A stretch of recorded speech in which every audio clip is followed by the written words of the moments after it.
Evening, everyone. Episode 8. 8.5, I suppose. Yeah, 8.5. Pretty sure. Yeah, last week was episode 8.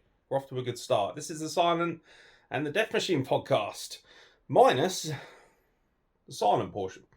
Don't panic. Silent Mark is okay. He's not feeling particularly great. He's a bit under the weather, so I'm going to do the podcast by myself. So essentially, this is a conversation with a death machine. Welcome. No idea if anyone's going to enjoy this. Don't worry, Silent Mark will be back next week, guaranteed. And to be fair, we could have recorded it later, but I wanted to keep the consistency. So if anyone wants somebody to blame, this guy. I wanted to consistently drop a podcast every Wednesday because I feel like that's we've built that up as a kind of reputation. That's our routine, and we feel like it would be good to honour that to you guys so that you get your weekly fix every Wednesday. So if you're listening to this via audio, thank you very much. And if you're watching this on YouTube, I apologise that you only have my face to look at.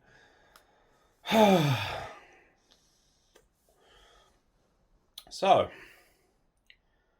I mean, every week we talk about stuff, don't we? And things just kind of roll from there. So it'll be interesting to see how good it is. As anyone who knows me from wrestling knows, I can talk with the best of them. I'm pretty tired. It's 3 a.m. I've just been down the gym. You know what, actually? So, I'm in the gym. I had this weird kind of thought. I don't know if anyone else gets this. Do you get, like, random thoughts that absolutely no one else really would ever think of? Because we take the most mundane, simple thing for granted. So, I'm in the gym. I've had a half-decent workout, at least by my standards, and one of the highlights of the gym for me, as I've mentioned before, is going to use the whopping great shower in there, because there's a unisex shower that's open, obviously, because I go there during the night because I'm weird, and it's just lovely. It's a really high-powered shower, and it's like, oh, you just feel so much. Anyone who knows, when you use a shower like this, you just feel cleaner, because you are. Instead of a shitty bath or a grandfather pissing on you from a great height shower connector that you probably got at home.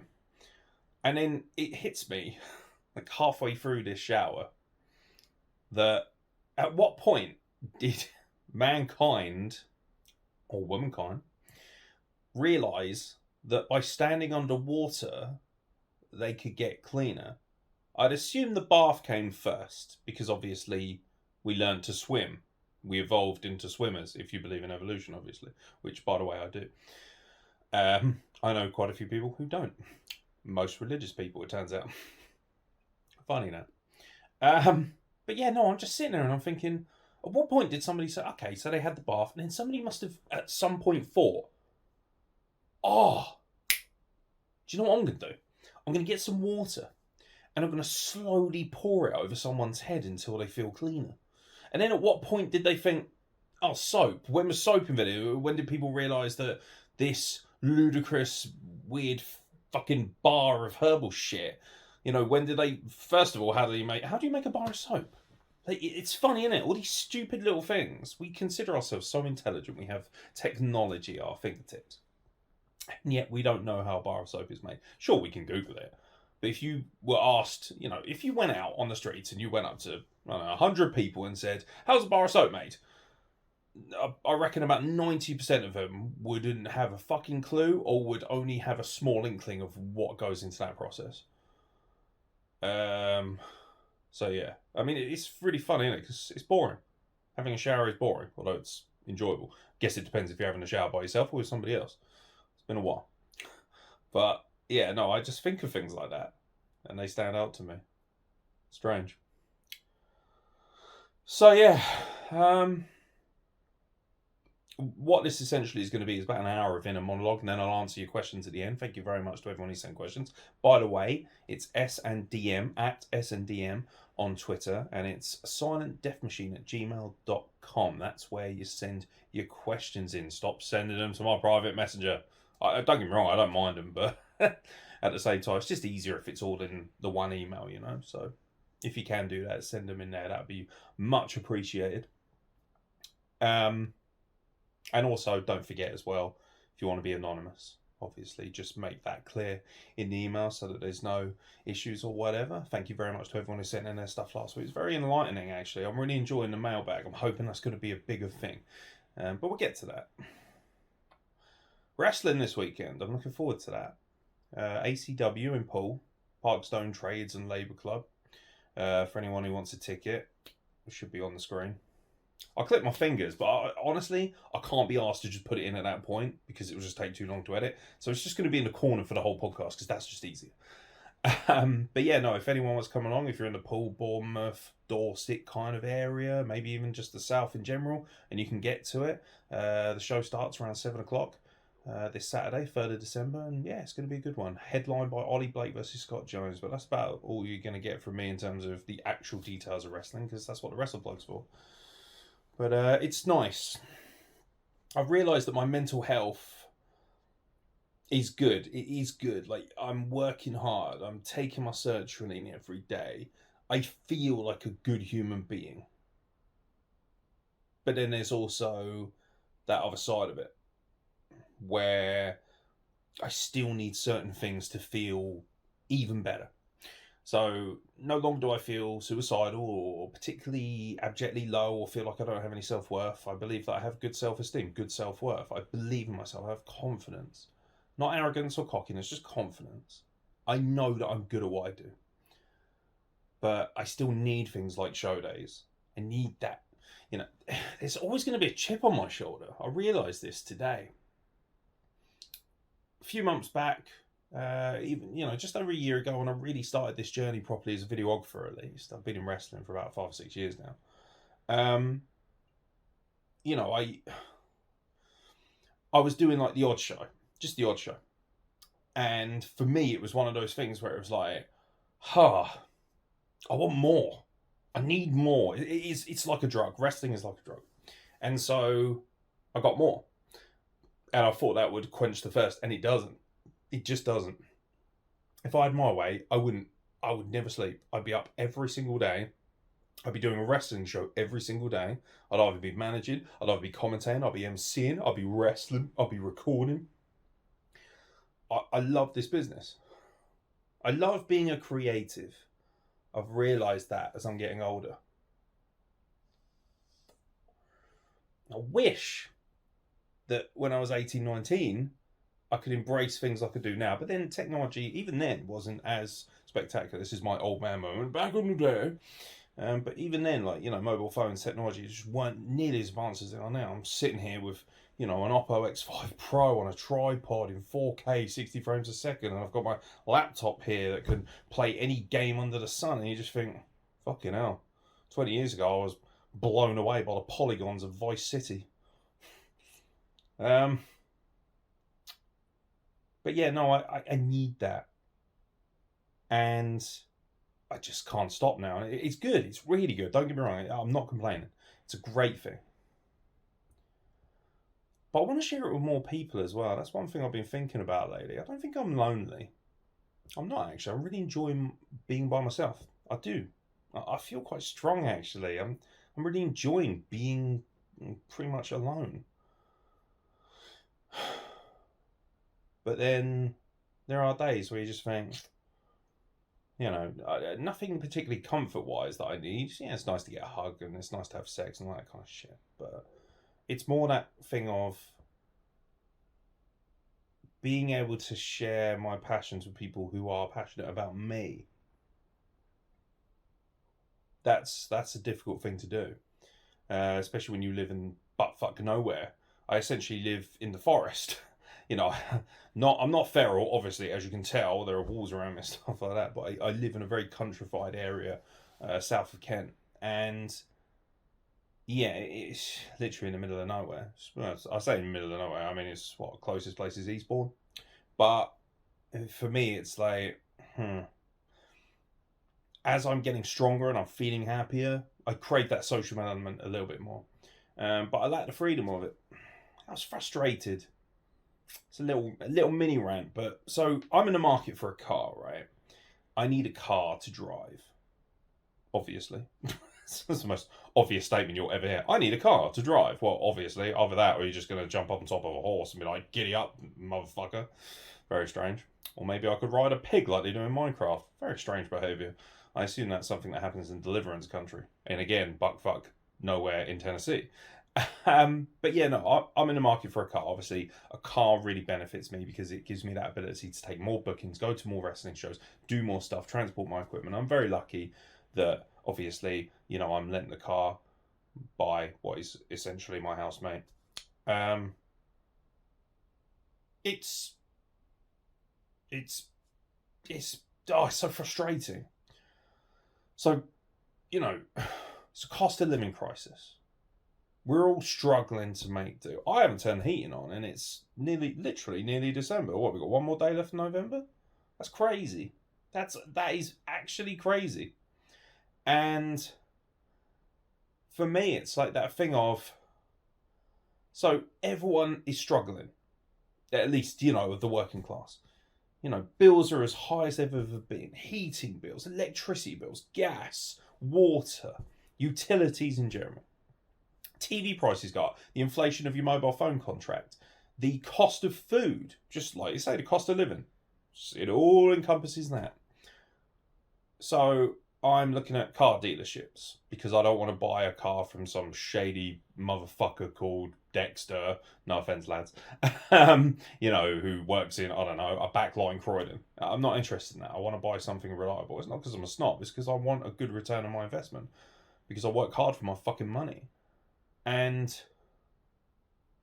you know, if someone like Snow's, for instance, Snow's used cars, I'm sure I can mention them because they're not going to give a shit. I like the company. They're great. That's where I bought my last car from, and it lasted me 4 years. And to be honest, I would still have it if I hadn't rode it off.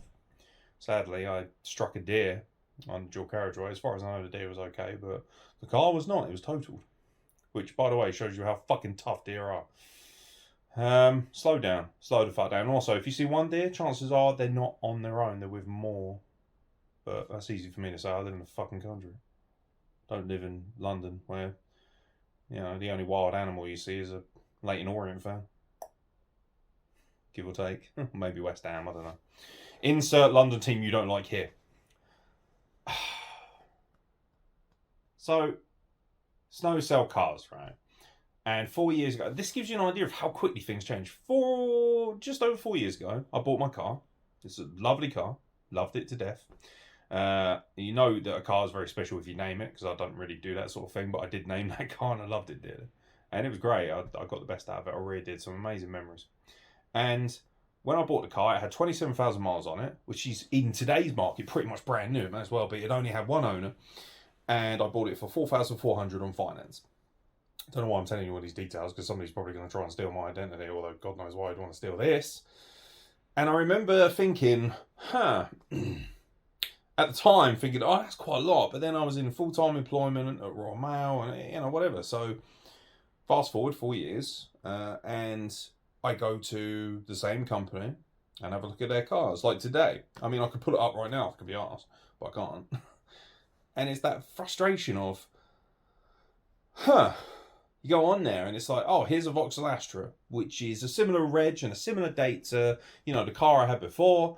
And it's got 88,000 miles on it, and it's £6,000. What? How does that make sense? In what day and age? Now, don't get me wrong. Most modern cars should be lasting to about 150 to 200,000 before they really pick up any serious issues anyway, mileage-wise. So long gone are the days where it really should just be 100,000 and you're done, which is kind of what it was. That was kind of like the baseline for most cars in the world. Like in America, for instance, I know loads of people who have had cars that have gone up to almost 300,000 miles, sometimes over that, especially when it comes to Jeeps and things like that. But, you know, to look at a car like that, 88,000 miles, you don't know how well it's been looked after. You know, there's only so much that dealerships can clean up. You just think £6,000 for a car, you know, and I can understand if that was across the board, but it's not. If you go on a used car dealership, and again, you know, it's peace of mind and things like that. And it's just one example, but it frustrates me because the one thing I need really more than anything else is a car. And I'm not going to go on the internet and start GoFundMe and say, hey guys, I really badly need a car. Everyone donate their money and help me get a car. Although Christmas is coming up, obviously. So, if anyone wants to commission the fuck out of me to help me get more money up, great. But I never, ever, ever want to ask for anything without giving something in return. It's just the way I am. And I'm lucky that I'm not poor, but not rich either. Content, but not comfortable, I think would probably be the best way to describe it. But yeah, no, it's frustrating. Things like that annoy me. Because it's like, yeah, I get it. Like, a car's always going to be an expense. And I'm prepared to pay something on finance and put a deposit down and all that sort of stuff. But not at these prices. Where do you draw the line, though? I'd be really curious. I want you guys to send in emails about this in particular. So how is the cost of living crisis, because it depends who you are and where you are, but how has it affected you? Are you spending less and less on food? Are you cutting back on cigarettes? Are you okay? Like, are you doing well, actually? I want to know if people just don't think it's a thing. There are a lot of people who are doing well, who aren't rich, who are doing okay. And they are saying to me, like some of my friends who are very successful, and they're like, what cost of living crisis? It's a cost of living crisis if you are on benefits, which I know very well. If you are getting woeful pay in comparison to what you should be getting. Sorry, I've been sitting around like a big fat cheese. That's not helping, man. It's a cost of living crisis, depending on who you are and what you are experiencing and where you are. So, it affects the predominant working class. And that does make up a large proportion in this country. But I think the media does heighten this sense of fear. I think there is always an ability to make money. I think there's always an ability to work. It may not necessarily be to your liking, but I really do believe in, if needs truly must, you will provide.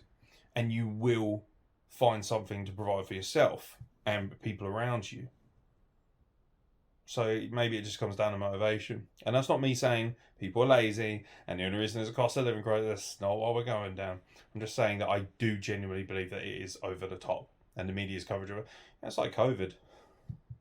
Does anyone even talk about it anymore? Does everyone even, every now and then I see a mask and I'm like, oh yeah, that was a thing. Which is strange, because I should be like, that reminds me, there's a deadly disease, allegedly.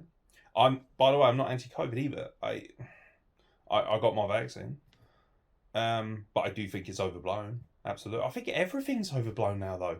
Unless it's quite literally something horrific, like a murder or a terrorist attack or whatever it might be. I just think that most of these things are so overblown. It was a global pandemic. Wasn't that big a deal now, though, was it? Like, do you remember when it was like, oh, we're all going to have our boosters and things like that? Not anymore. When was the last time people even mentioned the idea of a lockdown? Or when was the last time someone truly, they've taken a lot of the signs down? I think the world is pretty much back to normal, thank God. I hope we learn lessons from this, that we shouldn't just curtail ourselves to the government as much. I don't want us to turn into a massive conspiracy theorist podcast. Although I am fascinated by conspiracy theories, even though most of them are bonkers. But, I hope people realise that what people tell us to do should never be the be-all and end-all. And that's not me saying, fuck the government and all that sort of stuff, even though there's a lot of people in the government I'd very much like to see get fucked with an iron rod. Rishi Sunak being one of them, the cretin. But it's that thing of, why do we just take everything at face value that we're told just because it happens to be in mainstream media? There's millions of examples of that not being the case, or not being truthfully honest with us, whatever it might be. Everybody, this isn't a conspiracy. This is me saying everyone pushes their own narrative. I'm pushing my narrative now by telling you what I think. Watching the World Cup, which is on at the moment, the announcers will sometimes deliberately pretend like something isn't a dive, or deliberately not pay attention to a foul, or whatever it might be, and you think, Clear as day, it's right in front of me. Because it heightens the drama, it helps with the narrative. It's very clever, but it's also very frustrating. It's what it is. I'm going to check it's still recording. I'm not going to edit it though, because I honestly can't be fucked, if I'm being honest. Now, good news, everyone. It is still recording. Ooh, 20 minutes already. Are you bored yet? I get frustrated living in a world where everyone just does as they're fucking told. I get that we need laws, we need justice, we need boundaries, and we need to respect each other. There needs to be things like taxes and stuff like that. I understand that. But when all of a sudden those things go from necessities to abuses, they don't have as much meaning. They really don't.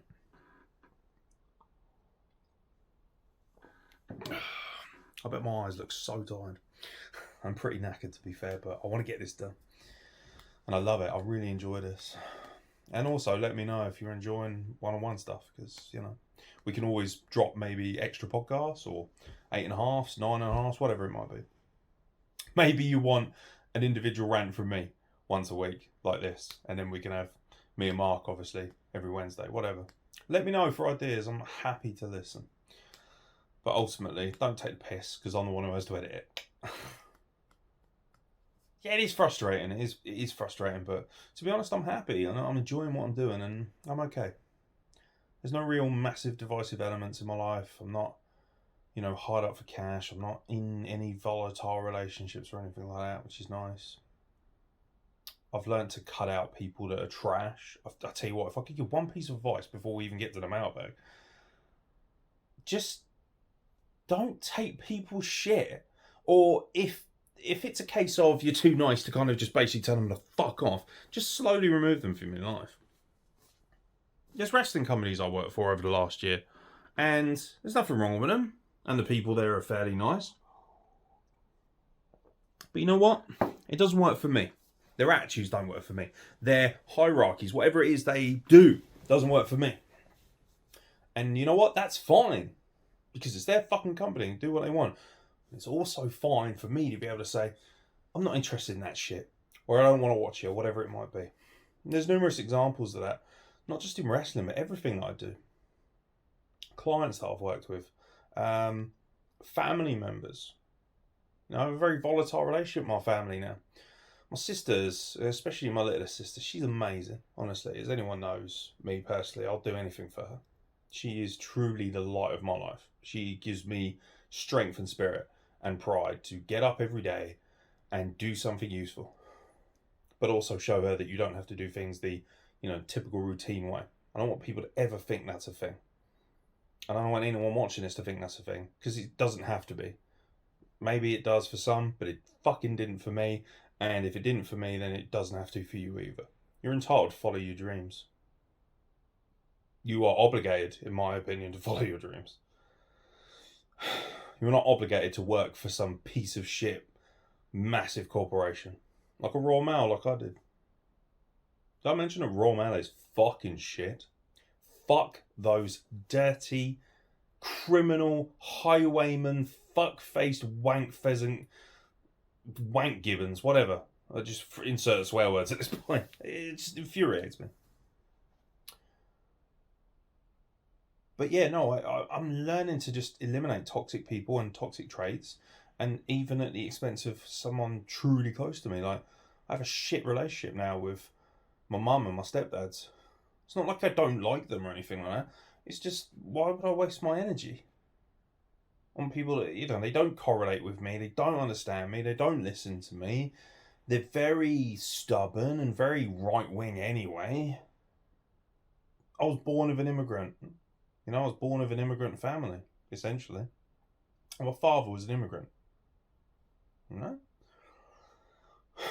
So when I hear my white mother raging about, racism, I just think, what? Do you know what? Like, I've moved out now, so I don't have to give a shit. That's the joy of moving out, isn't it? Not having to give a shit about your stupid parents' ideologies. Family's such a fragile thing. We're brought up in a society and we're told, hey,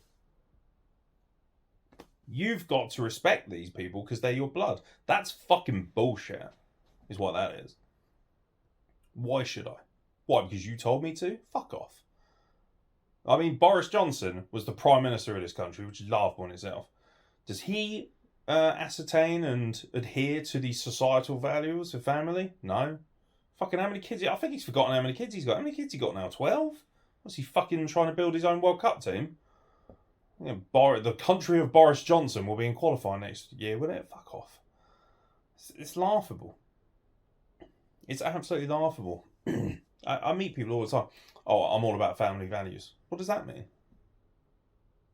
What? So basically, you want to get pregnant and have kids. That's it. You know, if you go on dating apps, they're the same.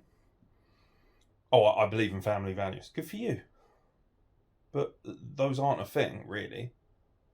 Family is what you want it to be. And nobody tells you that until you get old enough to realise by that point it's normally too late. But your family can be whoever you want it to be. It can be friends. It could be the guys down a pub that you go to see every couple of days in a week, you know. If you go down a pub, say on a Friday and a Sunday or whatever, those guys could be your family. Could be the guys you play football with on a Sunday morning. Could be a Pilates class on a Tuesday or Wednesday. Hi Joe, love you. Could be anything really. Doesn't have to be people that are blood. I'm very lucky that, you know, my sister, she's my own blood and I love her like no other. And she's family. And that to me is family values. But, you know, Frankie T, you know, a wrestler that I'm very close friends with, you know, he's family to me. The guys on WrestlePlug, they're all family to me. Mark and Cruz and Cam, Tanvir, you know, all these different guys. Like, that's family to me. Not what I'm given from the offset. That's great. Whatever. You know. I mean, would Hitler's children see him as family? In the strictest definition, yes, he's family, but it doesn't mean you have to treat him like it. And I think that's... I love how whenever we go for a super extreme example, we always go for Hitler, don't we? Have you noticed that? Like, he's truly the worst person to ever live. I mean, he's definitely up there. Do you know what I'd love to do? Compile a list of who are the 10 most evil, horrific people in the history of mankind. You got to think Hitler's in the top 10. Genghis Khan's got to be in there because he was a fucking lunatic and a monster. Who else would you put in there? Does a serial killer like Jeffrey Dahmer make the list, even though he only affected a certain number of people? Or does it have to be a mass genocide? Joseph Stalin, he's got to be up there. Saddam Hussein, Slobodan Milosevic. Been a lot of dictators, hasn't there? A lot of dictators. I mean, it seems pretty cool. But unless you're North Korean, it's going to end eventually in tears. I don't know. I think I wish someone had told me when I was young it's okay to push against the grain. Because I always wanted to be like I am now. An obnoxious, annoying arsehole on the internet, essentially. But at least I follow my own dreams and I have my own code. And I march to the beat of my own drum. I really do. And whenever I can, I push against conformity. I'm very anti-conformist.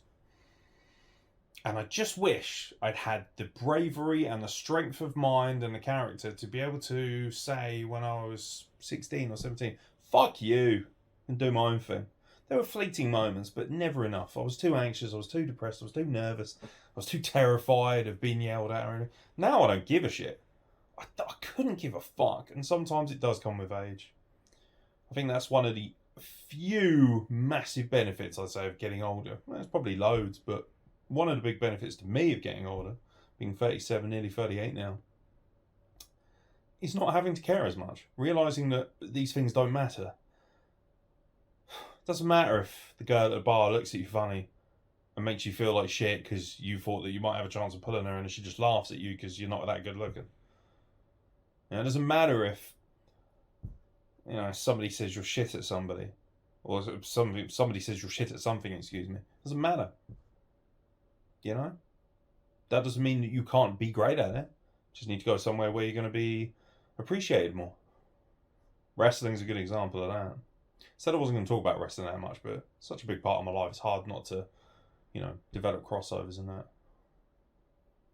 I hope people realise that they can be their own person. And I'm worried that we're going to be brought up and live in a world where people don't realise that. That's really scary too. That's the scariest thing. That really is quite terrifying. Yeah. It is what it is.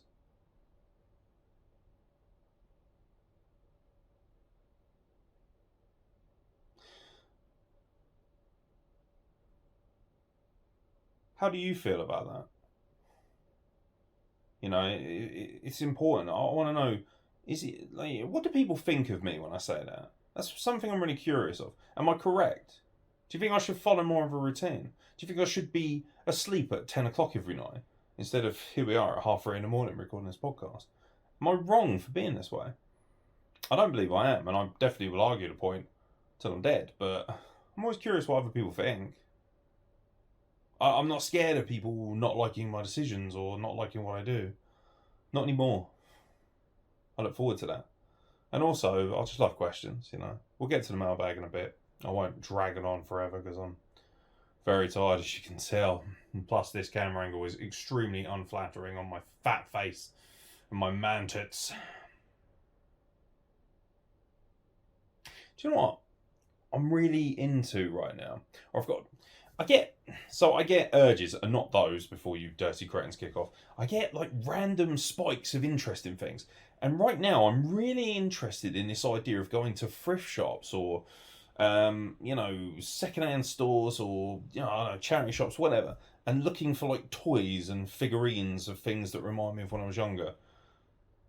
Maybe it's because, I've got this little shelving unit over here and it's got loads of like pop vinyls and stuff on it. All kinds of little things. Harry Potter cauldron. It's got a skull that a candle holder that I bought. I've got a skull that I won at an arcade, and limited edition Eeyore pop vinyl because love Winnie the Pooh. Fuck that horror film, by the way. I'm not watching that ever. By the way, shout out to Tanvir for finally watching Blues Brothers. You are the man. Well done, lad. Welcome to the real age. I don't know. I just get like urges to buy crap. Does anyone get that? I was sitting there the other day and I'm thinking, I'd love to go to CX and just buy like 10 random Xbox 360 games just for the sake of nostalgia. I could probably download most of them for next to nothing or for free on my Xbox Series X, but it's just the allure, the excitement of walking out of a shop with a bag or something. This is the problem when you love trainers like I do. For anyone who knows me, I have I think it's almost like 40 pairs of trainers now, which doesn't sound like a lot to a proper hardcore sneakerhead, but to me that's a big deal because a year ago I was poor and had nothing. But yeah, I love my Jordans and my Air Force Ones, especially. And I like some other things as well. I get some Reeboks and stuff like that. I've got a few Adidas floating around and stuff, But it's not... Obviously, I want the shoes, and I love wearing them, and I love the status, and I love the feeling that comes with them. But for me, it's that feeling, that euphoria of spending money in a way that suits you and not for the simple stuff. And I guess cost of living is going to make that even more difficult for people. But, I remember going to Cornish Pro Wrestling. Not Cornish Pro Wrestling, Coventry Pro Wrestling, excuse me.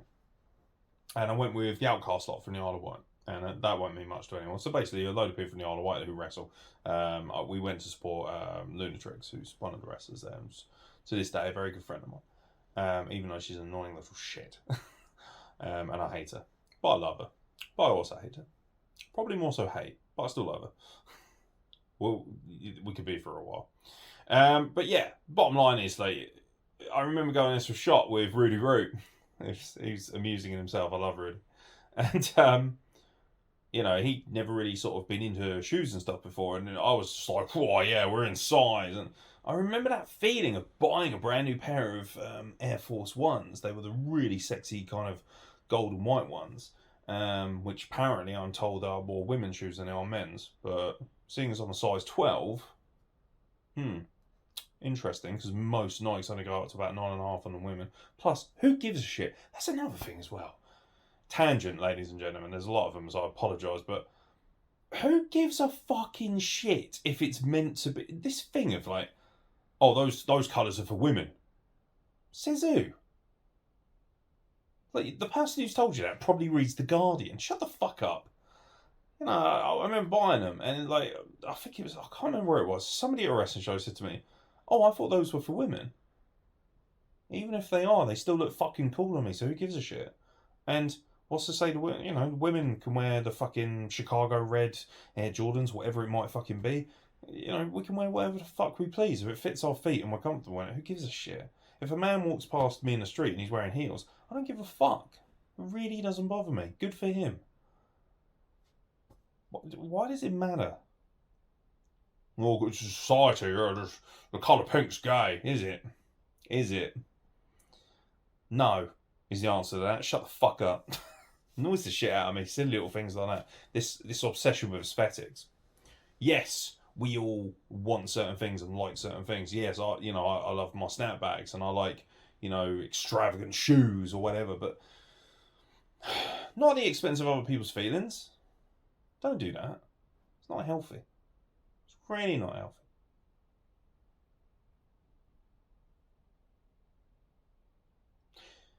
Do you know what? I've totally forgotten what I was talking about. Something about anti-conformity. It's late in the night. It's early in the morning, and the World Cup's going on, and England are through, and they're playing Senegal. And honestly, I don't give a shit. And I love football. I just don't think.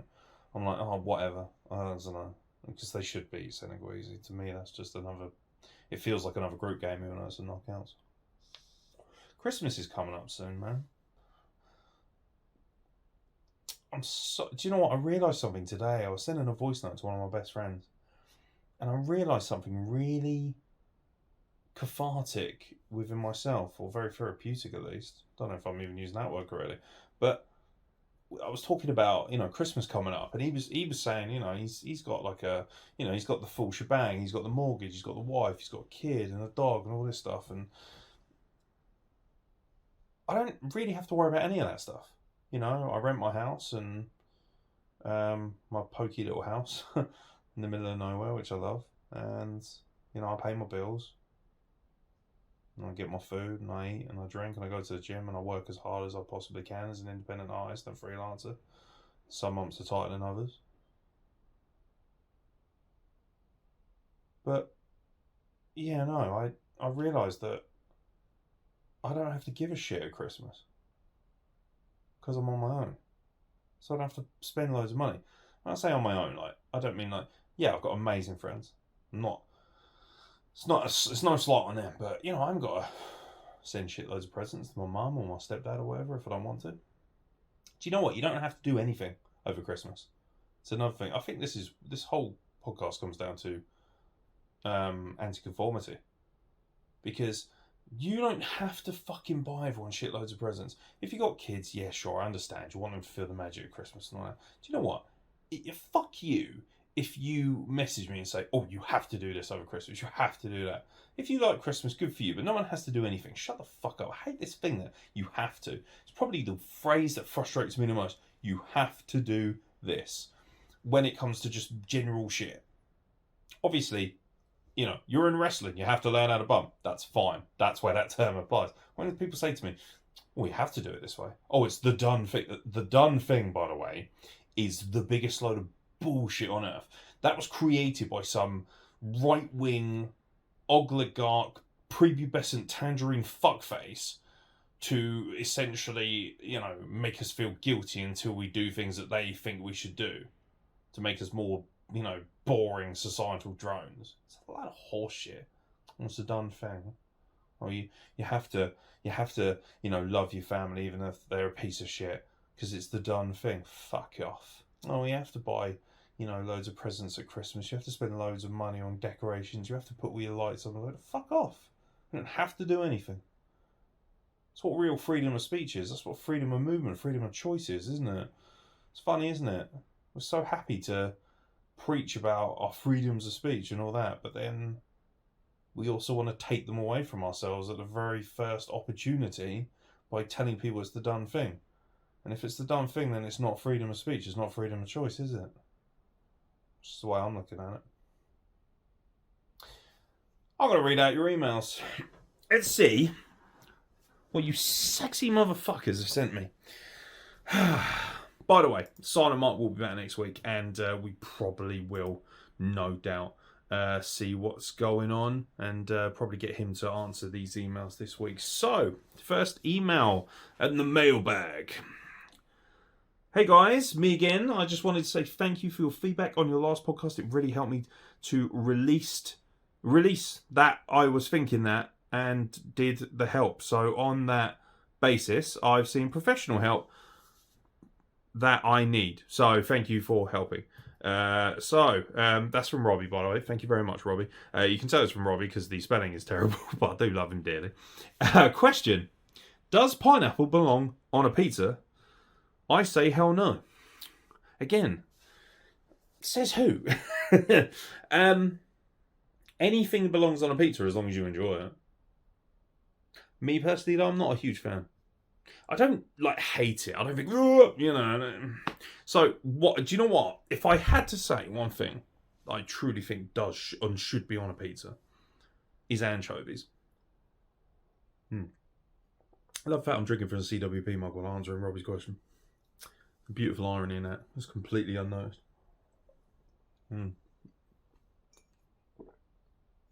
Cheers. Yeah, anchovies. Oh. They're like little bits of heaven in your mouth. Oh, suits you, sir. They're all melty and melty. They melt in your mouth and they're salty and slightly fishy, because they're fish. Go figure. Just something about them. They're so different. But the funny thing is, whenever I meet people and I say I have anchovies, they all look at me like I'm some sort of alien. I just think, fuck you, man. That belongs on a pizza well before a fucking pineapple.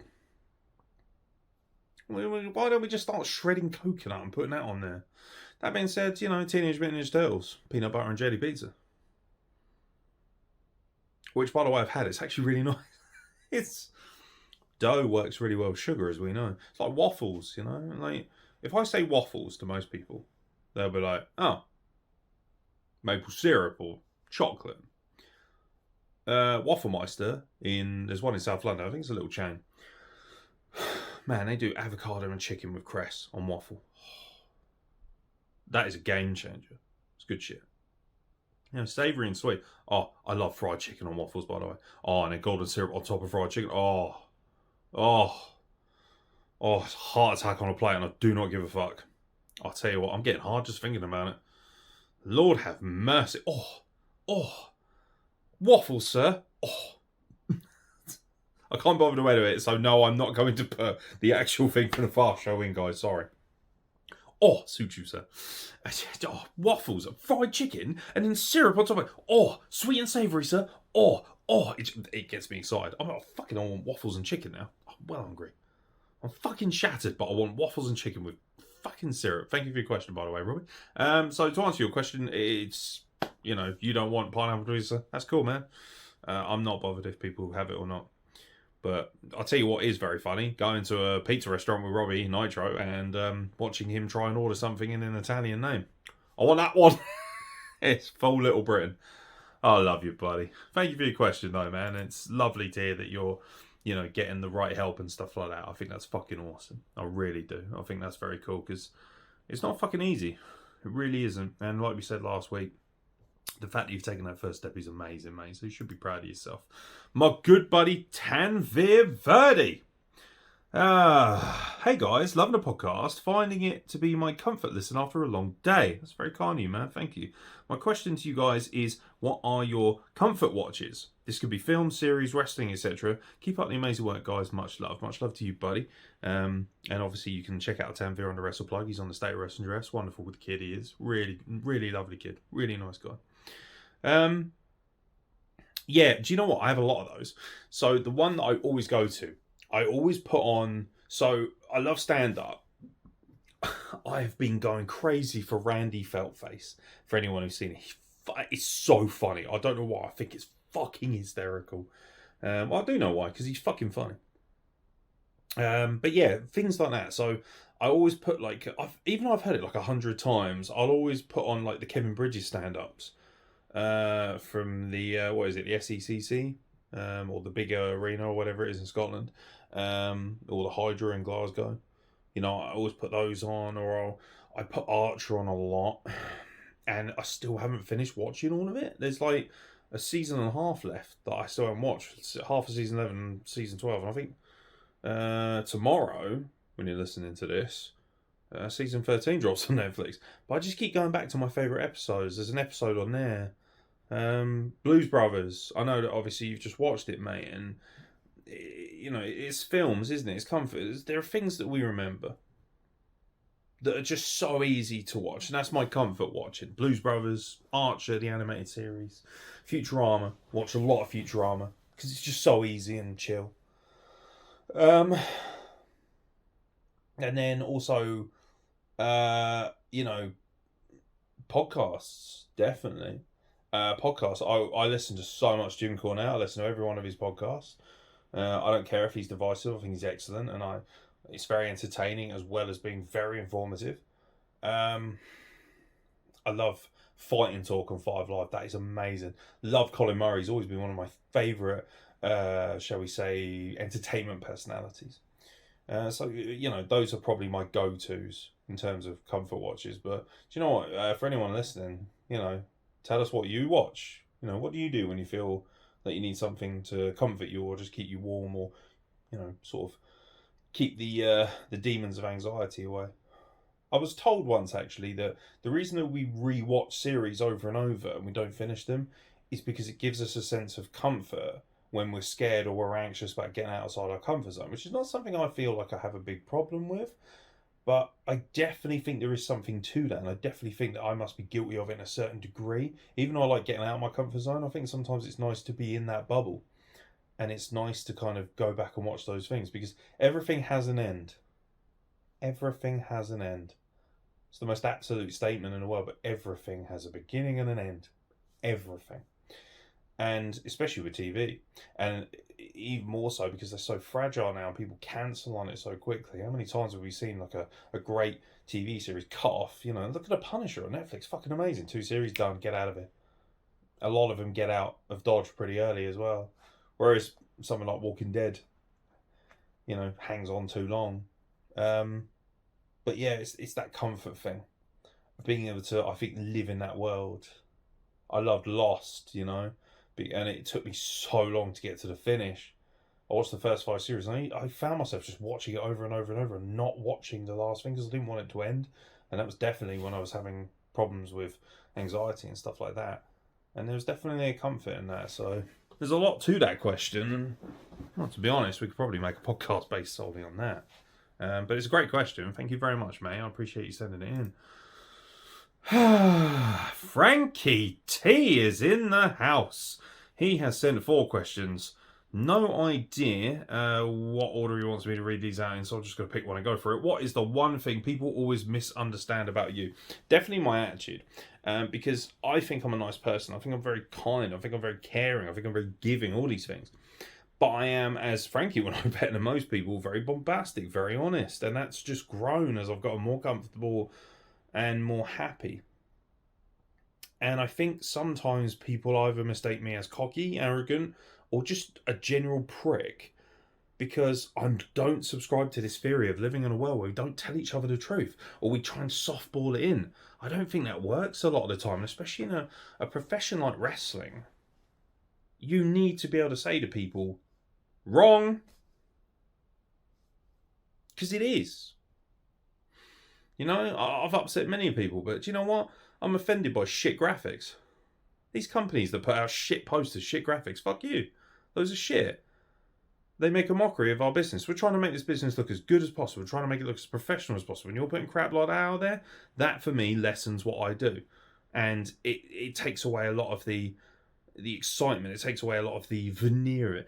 Would you go and watch Tyson Fury versus Derek Chisora if the poster looked like it was made by Muhammad Ali when he was having a massive Parkinson's fit? No, you wouldn't.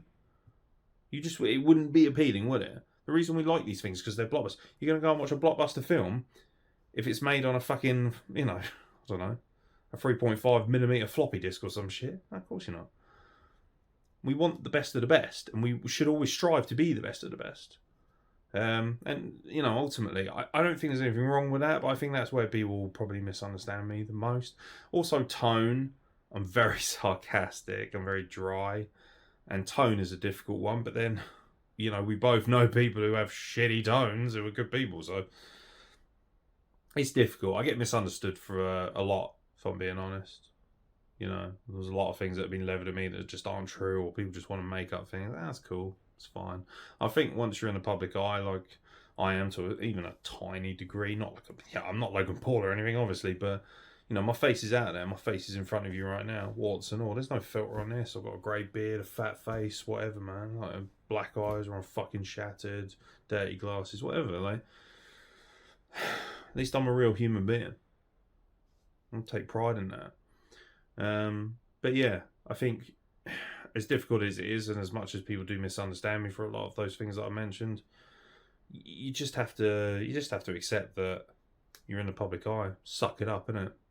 Just like being a wrestler, you can't complain if people boo you or make nasty comments about you. You're out there in the public eye. These wrestlers that come out and are like, so-and-so said something nasty about me. Shut the fuck up. You're a wrestler. Get out there and do your job. Be thankful that people are engaging with you. Silence is the thing you don't want. Silence is the killer. Another question for Frankie T. What is on your bucket list for next year? 2023. So, first and foremost, more wrestling shows than I've ever worked before. Now, obviously, this year is record for me, somewhere around 30 to 40. I want to beat that. I want to be working every weekend. Sometimes 2, 3, maybe 4 shows. I want to be fucking going hell for leather. I want to be known as one of the best in this business.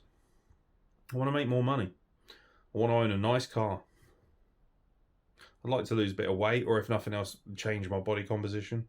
I'd like to get back into wrestling and more. I pretty much do everything in wrestling except for actually wrestle that much. I still get, the odd gig. I wrestled this year, which was cool. But, I'd like to be able to wrestle more. I don't know how well my body's going to hold up. My physical health isn't nearly as good as it used to be. And, there's been a lot of unfortunate incidences and personal issues that have kind of got involved with that as well. But that's mostly what I want to do next year. And also get laid. That'd be nice. So, if you're a hot man or woman, silentdeathmachine@gmail.com, I guess. Do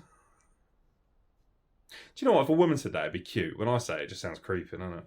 If a woman said it, it'd be like, oh, that's kind of hot. With me, it's like, gross. Is what it is. But yeah, those are the things that immediately come to mind. Just, I don't know. Things like that. Be better. Grow even more. Continue to be the best that I can be. And also buy some new equipment as well. It'd be quite cool. The more successful you are, the more you can reinvest. Another question from Frankie. List the past 4 opportunities that opened doors for you.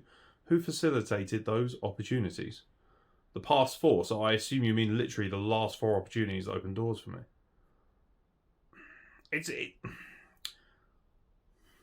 Don't like that question.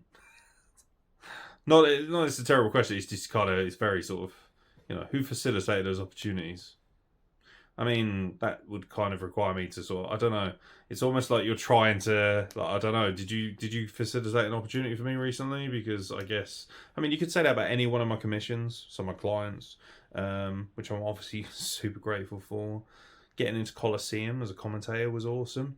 It wasn't necessarily. Do you know what I love is that the majority of my opportunities have been because of my hard work, not because I've had to suck somebody's dick or beg for something. I've never begged for a booking in my life. I'm not going to start doing that now. Don't get me wrong. There's the odd company that I'd love to work with, and I'm more than happy to have my services recommended to them, or even contact them myself and say, hey guys, if you need a videographer, I'd be very happy to chip in for the right fee or whatever. Or, if you need I've said to like Nadia, for instance, who's one of my close friends in wrestling, love to be her bodyguard.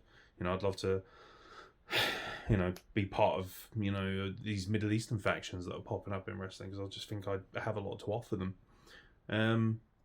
But I think, list the past 4. Random question, and to be honest, I couldn't tell you what the last 4 opportunities were because I get so many per day. I could list my last 4 commissions, but that's not very good, is it? A bit boring. one thing I will say is the majority of the opportunities that have been facilitated towards me have been facilitated by my hard work, not by people themselves. Now, that's not to say that people haven't put in a good work. You know, Frankie himself personally was the first person to offer me the opportunity to do videography. It's actually his show that I did it first on. So he will always be known as the first promoter that I did videography for, which is very cool. And I've been lucky. Robbie Nitro facilitated a lot of opportunities for me to be a wrestler and to work in wrestling, which I'm still to this day incredibly grateful for. But nowadays it's all about my hard graft, my hard work, my sacrifice. And there's been people who have helped along the way, but predominantly I'm very proud of the fact that it's my graft and my drive and inability to accept the word no which has got me this far and has built most of these opportunities for me. But there's a number of people I could give a shout out to. Yourself, Frankie, Robbie, Ian Logan, Rishi Ghosh, loads of people. Honestly, we could be here forever. I honestly am grateful for all of those people. Nadia Sapphire is somebody who's given me a lot of opportunities lately. I love her dearly for that. And she gives me opportunities because she knows that I'm good at what I do, not just because we're close friends. Pumpkin spice latte, darling. She's never going to listen to this, but I thought I'd just throw that in there anyway. It's an inside joke for just me and her. One more question from Frankie T. Wrestling aside, if you could have a conversation over coffee or food with anyone living or dead, who would it be and why? Again, these questions are difficult because I'm not somebody who's content with just one person. Do I want to speak to Elvis Presley or Nelson Mandela, or The Undertaker or Bret Hart, or Eddie Guerrero? Yes, that's what I mean. Like, I'd talk to all those people. I'd be fascinated. It'd be an amazing opportunity. Just a standard conversation, I think. Probably, if I was forced to pick one, Anthony Bourdain. Because I loved Parts Unknown and I loved all of his sides and I loved his book and all his series, everything. I loved everything he stood for. That complete fearlessness in going out into the world and singing. And I reckon I've listened to his podcast. He was on the Nerdist podcast. For anyone who hasn't seen it, please watch Parts Unknown on Netflix. Absolutely incredible. Half cooking show, half truly empowering political documentary about the state of the cultures and the landscape of these countries that he went to. Yeah, probably Anthony Bourdain. Just something so fascinating about him, man. It's sad that he's no longer with us. He allegedly, I say allegedly because I don't want to sound like a conspiracy theorist, but, it was reported that he committed suicide, but very shady circumstances. Some things you just think, oh, come on. Like, really? So, but out of respect for his family, I don't want to go down that rabbit hole, but I found him to be intriguing and fascinating. Very cool. I'm very blessed that I get to talk to some of the best minds in wrestling, so I don't really have to worry about something like that, so I don't think of it. And to be fair, you did say wrestling aside, so yeah, I'm going to say Anthony Bourdain. There's a lot of great people. I'd love to sit down with Barack Obama, for instance. Fascinating mind to pick, I'd love to sit down with someone like Donald Trump and genuinely ask him, what's wrong with you? I'm fascinated by things like that. I'm not scared of sitting down with people that, I've had arguments. For instance, Adam Wessex, one of my best friends, obviously, in wrestling. But, he loves AEW and I don't get it. But that's not a problem. We can have a debate. We can have a conversation. We don't have to hate each other afterwards. I can still understand. Or even if I don't understand, I can still just get on with it just fine. It's not an issue, So, yeah, thank you for your questions, Frankie. I really appreciate those. Couple more left. So, obviously, last week, our good buddy Toby sent in some questions. Now, he's put on here questions for 22nd of the 12th, 2022. So, 22/12/22. It's only one, but I'm going to answer it today. So... maybe I think actually he sent it on the 22nd. I don't know. Maybe there's something cryptic going on here that I'm not aware of. But it's a question from our boy Toby. So let's check it out. Worst things you have seen in the dark corners of the internet, or funniest stories from a night out? Well, we'll do both, shall we? Worst things you have seen in the dark corners of the internet. Some things I probably wouldn't want to mention for trigger warnings on here. Some really horrific stuff like murders and stuff. She's like... not like I've not looked for it. More often than not when I've seen stuff like this, because some idiot has got these For instance, case in point, one of my close friends back in the day, he had a younger brother who was a little bit unhinged, and you know, he liked watching these videos. And I remember he showed me a video of a cartel hit or something. I was just like, what the fuck is that, mate? And why are you watching that? It's horrible. Makes your skin crawl, man. There's a reason that things like that are so horrific, because they're not meant to be seen by us. They're not meant to be a thing. It's the worst, darkest, depraved depths of humanity. Yeah, all sorts of things. Honestly, one of the things that still triggers me to this day is the Shrek is Love video on YouTube. And no, that does not give you all the right to start sending it to me. I'm aware of what it is. I have seen it. My ex used to love it and play it all the time. I was just like, what the fuck is this? Why do I need to watch Shrek being bummed or bumming or whatever? Fucking weird. Weird shit. There's all kinds of weird. Do you remember Salad Fingers? That's fucking madness. Banana Phone? What the fuck was that? And his head explodes. You know, and then things that you just see on the news, you know? The Ukrainian conflict. There's some dark shit going on out there. And, you know, the internet's picked up on a lot of that. Go on TikTok and you see things and you think, bloody hell. It's a bit drastic, or a bit graphic, or a bit saucy. Oh. Depends what you're looking at, really. But yeah, as far as darkest things on the internet, or, you know, worst things I've seen, if it was just saying worst, so, you know, generally horrible things, probably, yeah, like things like murder and stuff like that. I don't understand why anyone would think that's okay to put that on there, or the obvious things like, you know, pornography that's not of age and stuff like that. I don't get that. It's just me. But yeah, the internet, unfortunately, that's the downside, isn't it, to the internet? For everything that's good about it, there's 10 things that are terrible about it. Case in point, this should be a great platform. Could be somebody comes online tomorrow and goes, oh, you're an ugly fat Arab. That's the downside of the internet, unfortunately. You know, freedom of expression means freedom to be a cunt as well as a good person. And the final question is, funniest stories from a night out? Oh my god. I mean, that is, again, that's too broad a question, buddy. Funniest stories from a night out. What jumps into my mind first? I'll tell you what jumps into my mind first that's not funny. Going out clubbing with Aaron Cruz. What an annoying little shit he is. I love him, don't get me wrong, he's my little brother. When he's drunk and you go out clubbing, oh, he's insufferable. Insufferable. I know you're listening. I love you, mate. You know that. But you are an annoying little shitbag when you get drunk. Stop drinking, mate. It's not good for you. And also, when you get drunk, you're a dick. Most people, this is why I don't drink, because most people get drunk and they just turn into arseholes, or they turn into weirdos, or they turn into sex pests, or they just turn into a big fucking particle on the floor because they can't handle their drink. Nights out for me are obviously very premium, on a premium anyway now, because I'm old and very undesirable. I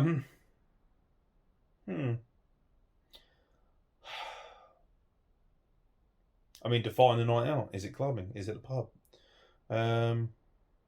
You know, there's been many a night out where I've suplexed a mate into a bush or something. Not literally, well, no, literally, unfortunately, not figuratively. Or, you know, the other kind of bush. You know, just, I don't know. Do you know what? It's been a while since I've had a proper good night out, as to be said. Probably the last decent night out I can remember was when we all went out. I mean, it wasn't decent in the end because I had food poisoning and I also got spiked, which isn't fun. But I always remember Ebenezer, the say, when anyone who knows this will know, we were all in the pub watching West Ham Arsenal. And I think I can't remember who it was. It might have been Thomas Partey or somebody had a shot for Arsenal, black player. And he just shouted Frimpong at the top of his voice. Even though Frimpong has not played football for like 3 or 4 years at this point. Just casually racist. It's funny, obviously. You know, he's not serious. He's not obviously not a massive racist. Like, but it's just that thing of like, it's just unnecessary. And everyone's like, you what, mate?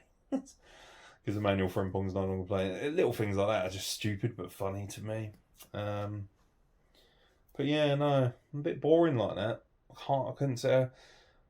I mean, you know, there's been many a cocaine or alcohol fueled evening at the football factories and stuff, you know, when I was a bit more of a naughty boy and stuff like that.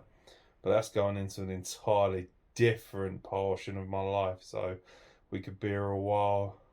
But yeah, he did say, to be fair, one or the other, and I answered both anyway. But thank you for your questions. I appreciate that, buddy. I think we'll leave it there, ladies and gentlemen. Like I've said, sorry, I've got I don't know why I've got such itchy ankles right now. What's going on, man? Maybe I'm diabetic and I don't realise it. Probably am, to be fair. I mean, look at the state of me. But thank you very much for listening to Silent and the Death Machine, or as it's called this week, Death Machine. Just Death Machine. That'll be it. We should just put in brackets. Just Death Machine. Yeah, thank you very much for listening. Mark will be back next week, and if he's not, obviously we will personally have him executed, and we will replace him with Tanvir, because that seems like the best bet. Because ultimately they're both as white as each other. See, it's not the same, is it, when Mark's not there? I can't make a joke about being white, because he loves ripping on me for being white, even though I'm not technically white. Yeah, doesn't work. But thank you very much for listening, for watching as well. Apologies if you don't like the style of the video. I don't care. Put my tripod up and thought, fuck it, I'll give you something a little bit more personal. But yeah, hopefully it's it's been a nice palate cleanser for you for the week. Whatever you're doing in the build up to Christmas, look after yourselves. Enjoy the World Cup if you are watching it, and if you're one of those melts who's complaining about human rights and stuff, maybe have that consistency for everything and not just the World Cup, eh? But yeah, no, thank you very much for listening. Like I said, Silent Mark will be back next week. It's S&DM Pod on Twitter, and it's silentdeathmachine@gmail.com if you want to send in your questions. Keep them coming, guys, because they are fantastic. You know, thank you to Frankie, thank you to Toby, thank you to Frankie, Toby, and Robbie for sending in your questions, and Tanvir, of course, this week. Honestly, send them in all week. There's no sort of time frame on them. Just keep sending them in, you know. If you want to react to things that we're talking about, please do so. If you want a voice, please do that as well. Don't hesitate to send us things. You know, we're pretty bombastic, but I like to think we're very honest and we do care about people, and we're trying to make a difference here. So yeah, but thank you to everyone who supported the podcast so far. I'm really, really enjoying it. It's very different. It's very unique, and it's a lot of fun, if I'm being honest.